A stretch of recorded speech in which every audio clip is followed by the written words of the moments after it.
नमस्कार, स्वागत है दोस्तों आपका। आप मेरे चैनल से जुड़े हुए हैं। पूर्व में भी आपको कुछ जानकारियां मिलती रही हैं। अभी पिछले कुछ दिनों से मैंने अध्ययन किया और मैंने पाया कि कुछ तो ऐसा विशिष्ट घटने वाला है कि जो देश के लिए बेहतर नहीं है। इस बेहतर और ना बेहतर वाली श्रृंखला को देखते हुए कि क्या घटित होने वाला है, मैंने पिछले कुछ बहुत सारी घटनाओं का अध्ययन किया। बहुत लंबे अध्ययन के बाद में मैंने एक चीज़ पाई कि देश जो है वो एक आतंकवादी घटना के संकट के दायरे में जी रहा है। 13 सितंबर 2008 दिल्ली में सीरियल बम ब्लास्ट होते हैं। मैंने जब उसकी कुंडली का अध्ययन किया, उससे पीछे जुड़ी हुई घटनाओं का अध्ययन किया, फिर पता चलता है कि 26 नवंबर 2008 में ताज, CST और नरीमन हाउस, इन सब पर हमला होता है। देश के ऊपर एक बहुत बड़ा आतंकवादी हमला होता है। इन सब के पीछे जो है ज्योतिषीय ग्रह विश्लेषण किया गया कि सब कैसी परिस्थिति है और क्या हो रहा है। तो एक बहुत ही बेहतरीन और एक बहुत ही गूढ़ तथ्य मिलता है। वो तथ्य क्या है कि उस समय पर भी कर्क राशि में मंगल और केतु की युति होती है, जहाँ मंगल नीच के होते हैं, और ये युति जो है लगभग 42 दिन की चलती है। तो ये ऐसी घटनाओं को जन्म देती है। उसके बाद में क्या होता है कि मंगल राहु के कंजक्शन में जैसे ही आते हैं तो दिल्ली में बम ब्लास्ट हो जाते हैं, और मंगल जैसे ही केतु के कंजक्शन में आते हैं तो क्या होता है कि बम ब्लास्ट होते हैं। दृष्टि संबंध बनता है जब मंगल का केतु से, तो मुंबई में बम ब्लास्ट होते हैं। तो हम ये देख रहे हैं कि ऐसी परिस्थिति में जब मंगल और केतु की युति है, मैं पिछली भी वीडियो में आपको बता चुका हूँ कि मंगल और केतु की युति बड़ी घटनाओं को जन्म देती है। कश्मीर का नरसंहार जो जेनोसाइड हुआ था, उससे पहले भी मंगल और केतु की युति हुई थी। जर्मनी की दीवार गिराना, उससे पहले भी मंगल और केतु की युति हुई थी। ये युति अमूमन ऐसे ही नहीं कि हर वर्ष हो जाती है, 2 से 3 साल में इस युति का और इस घटना का घटित होता है। और उसके बाद में जिस देश की कुंडली में जिस तरीके से ये प्रभावित करने वाली युति होती है, कुछ ना कुछ बड़ी घटनाओं को जन्म देती है। अब हम जो देख रहे हैं बिल्कुल वैसी ही परिस्थिति जैसी कि 2008 में बनी हुई थी और 2 बड़े आतंकवादी हमले हुए हैं, वैसी ही स्थिति अभी की ग्रह दशाओं में बनी हुई है। जिसमें कि सबसे बड़ी बात है कि गुरु अतिचारी चल रहे हैं। गुरु 18 अक्टूबर को कर्क राशि में आएंगे और 5 दिसंबर को वो वापस मिथुन में पहुंच जाएंगे। गुरु का जो जनरली गोचर होता है वो 1 वर्ष का होता है, परंतु अब क्या है कि गुरु इतनी तेज़ी से चल रहे हैं कि 3-4 महीने में राशि परिवर्तन कर रहे हैं और फिर वो रेट्रोग्रेड हो रहे हैं। और रेट्रोग्रेड होने के बाद में क्या है कि वो वापस पीछे जा रहे हैं, वक्री गति कर रहे हैं। तो ऐसी परिस्थितियों में एक चीज़ पाई गई है कि जब भी ऐसा हुआ है तो हमने देखा है कि बड़े लेवल पर जो है जनहानि हुई है, जो जीव के कारक हैं गुरु। अब हम बात करते हैं देश की कुंडली की, देश की व्यवस्था की, कि कहाँ कैसा क्या है कि जिसके लिए इस वीडियो को बनाने की ज़रूरत पड़ी है। क्यों ऐसी आवश्यकता पड़ी है? आपको किसी को भयभीत करने का कोई उद्देश्य नहीं है, बस ये है कि आप सचेत हो जाइए, आप जागरूक हो जाइए। पिछली बार भी अगर हम जागरूक होते तो शायद हम दिल्ली में घटने वाली घटनाओं को रोक सकते थे। टिफ़िन में बम ब्लास्ट हुआ था, साइकिल पर रखकर बम ब्लास्ट हुआ था, स्कूटर में बम ब्लास्ट हुआ था, सीरियल 5 बम ब्लास्ट हुए थे और सभी जो हैं क्राउडेड एरिया में हुए थे। फिर उसके बाद में जो वो दूसरी घटना घटी है उसमें भी हमारे इंटेलिजेंस का फेलियर हमें दिखाई देता है कि हम जो है चीज़ों को ट्रेस नहीं कर पाए। मैं आपको ये बताना चाहता हूँ कि अभी क्या होने वाला है।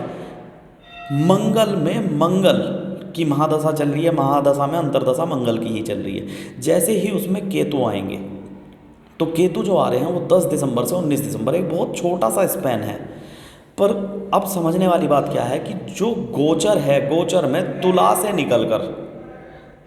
से निकलेंगे मंगल और वो पहुंचेंगे वृश्चिक राशि में।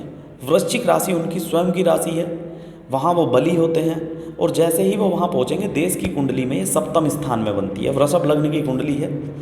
15 अगस्त 1947 को जब देश आज़ाद हुआ तब जब कुंडली बनाई जाती है तो उससे देखा जाता है कि देश की कुंडली वृषभ लग्न की है। और जो सप्तमेश है, मैदिनी ज्योतिष में 7वां भाव जो है आपकी परस्पर साझेदारियों को, आंतरिक कलहों को और सीमा विवाद को दर्शाता है। ये सप्तम भाव के और द्वादश भाव के कारक हैं। द्वादश भाव तो सीधे सीधे आपका व्यय दिखाता है कि कहाँ होता है, और मंगल जो है वो ये है कि वो कभी भी व्यय जो है वो नॉर्मल चीज़ों पे नहीं कराते हैं, वो साहस पराक्रम की चीज़ों पे कराते हैं। वो युद्ध के कारक हैं, वो हथियार के कारक हैं, शस्त्र के कारक हैं। तो अभी आप देखेंगे कि ये जो अगला टेन्योर है जो 6 से 7 साल है, हमारा देश जो है वो अपना बहुत ज़्यादा बड़ा खर्च जो है डिफेंस सिस्टम्स पर करेगा। अपनी संस्थाओं को हम मजबूत करेंगे, हमारी सैन्य शक्ति मजबूत होगी। ये मैं पहले भी बता चुका हूँ, मैंने फेसबुक पर भी पोस्ट डाला था कि हमारी जो इंटेलिजेंस है वो भी अब बहुत प्रबल होती हुई जाएगी। परंतु अब समझने वाली बात है कि क्या घटित होने वाला है और किस दिशा में घटित होने वाला है। मंगल और केतु का कॉम्बिनेशन होगा। जब मंगल वृश्चिक राशि से निकलकर धनु में जाएंगे तो वो सीधे सीधे जो है दृष्टि संबंध बनाएंगे केतु से, और जैसे ही वो धनु से निकलते मतलब वृश्चिक से निकलकर धनु में जाते हैं, वृश्चिक में क्या है कि गुरु की दृष्टि पड़ रही है, तो गुरु क्या है बहुत हद तक बैलेंसिंग करने की कोशिश करेंगे, पराक्रम को भी रोकेंगे और जो नेगेटिव इफेक्ट है उसको भी रोकने की कोशिश करेंगे। परंतु होगा क्या कि जैसे ही मंगल 27 अक्टूबर से और 7 दिसंबर तक धनु में रहेंगे और 5 दिसंबर में मंगल गुरु जो है वो राशि परिवर्तन कर लेंगे अपनी, तो ये छोटी छोटी एक विंडो ऐसी बन रही है जहाँ मंगल जो है ना वो पूरी तरह से बेलगाम होंगे और उन्हें जो है केतु जैसे प्लैनेट की एनर्जी मिल जाएगी। दोनों ही गर्म ग्रह हैं और मकर धनु राशि जो है वह भी एक अग्नि तत्व की राशि है। तो ऐसे में क्या दिखाई दे रहा है कि दक्षिण पश्चिम गोवा, महाराष्ट्र के दक्षिण पश्चिम के हिस्से और गोवा जैसे जगहों पर आतंकवादी हमले होने के पूर्ण योग बने हुए हैं। जब मंगल वृश्चिक राशि से होकर निकलते हैं, वो जो समय है जहाँ पर कि वो सप्तमेश बने हुए हैं, सप्तमेश हैं और सप्तम ही भाव में है, ऐसे में और जहाँ की गुरु अतिचारी हुए हैं, तो पूर्वी उत्तर प्रदेश से लेकर जो ये वाराणसी वाला बेल्ट है, यहाँ से चलते हैं बिहार, झारखंड, बंगाल, पश्चिम बंगाल और उड़ीसा। ये राज्य जो हैं इनमें से किसी एक राज्य में घटना घटित होने की प्रबल संभावना है, जिसमें कि उड़ीसा जो है ऐसी गतिविधियों से दूर रहा है हमेशा। तो बहुत हद तक उम्मीद है कि ये जो आप घटना देखने को मिलेगी ये आपको पश्चिम बंगाल और बिहार के अंदर होगी। आने वाला दौर जो है वो इलेक्शन का भी है, तो वहाँ भी बहुत सारी राजनीतिक गतिविधियाँ भी चलेंगी और ग्रह योग भी प्रबल बने हुए हैं। तो मैं आपको बस यही बताने जा रहा हूँ, जहाँ तक ये वीडियो पहुँचती है, आपको क्या है देश की सुरक्षा की आँख और कान बनना है। नंबर 1 चीज़, ऐसे समय में भीड़ भाड़ वाले इलाकों से आपको बचना है। जितना हो सकता है संभव, त्यौहार के सीज़न चल रहे हैं, सभी बाहर हैं, सभी बाहर निकलते भी हैं, परंतु ये बहुत ही ध्यान रखने का विषय है। केवल ये नहीं है कि ये इस चीज़ को दर्शा रहा है कि आतंकवादी घटना ही होगी। हो सकता है कि आतंकवादी फंडिंग से जो है देश में दंगे करा दिए जाएं, दंगे जैसी घटनाएं भी घटित हो सकती हैं।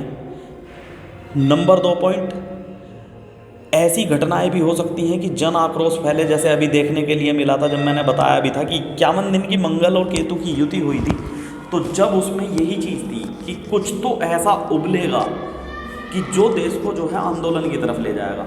और हमने देखा कि बरेली में जो हुआ, हमने देखा कि जो लेह लद्दाख की तरफ हुआ, कि ऐसे शांत राज्यों में भी ऐसी चीज़ें, ऐसी घटनाएं घटने लगी हैं। तो हमें समझ में आ रहा है कि कुछ ना कुछ तो पक रहा है।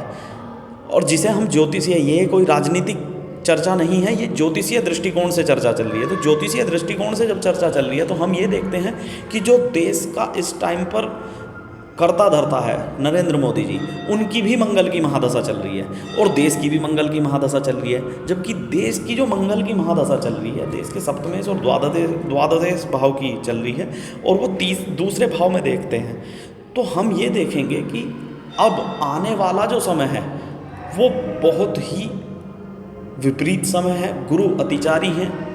बहुत सारे ज्योतिषी आप देखेंगे चैनल भरे हुए हैं, भविष्यवाणी कर रहे हैं कि अकाल आने वाला है, कोई कहता है मंदी आने वाली है, कोई कुछ कह रहा है, कोई कुछ कह रहा है। मैं आपको बस ये बताना चाहता हूँ कि देश के लिए विपरीत समय इसलिए हो जाता है कि यहाँ कोई बड़ी गतिविधि जो कि हमें आने वाले समय में युद्ध की तरफ भी लेकर जाएगी। हम सीमाओं पर संघर्ष करते हुए दिखेंगे। मैंने अपने फेसबुक पोस्ट में भी बताया है, मैंने यूट्यूब पर भी पोस्ट डाली थी, उसमें भी बताया है कि हम आने वाले समय में अपने सीमा से जुड़े हुए 2-3 देशों से एक साथ लड़ते हुए भी नज़र आएंगे। बस अभी क्या है, आपको देखना है जहाँ तक ये पहुँचती है, इसको इस चीज़ में ध्यान देना है कि आपको ये जो आतंकवादी गतिविधि होने वाली हैं, कुछ भी ऐसी घटना घटित होने वाली है, हम संभावनाओं पर बात कर रहे हैं और प्रबल संभावनाएं बनी हुई हैं। तो बस आपको क्या करना है, देश के आँख और कान बनना है, जितना विजिलेंट आप रह सकते हैं उतना विजिलेंट रहिए, जिससे कि हम किसी बड़ी घटना को टाल सकें। जय श्री राम।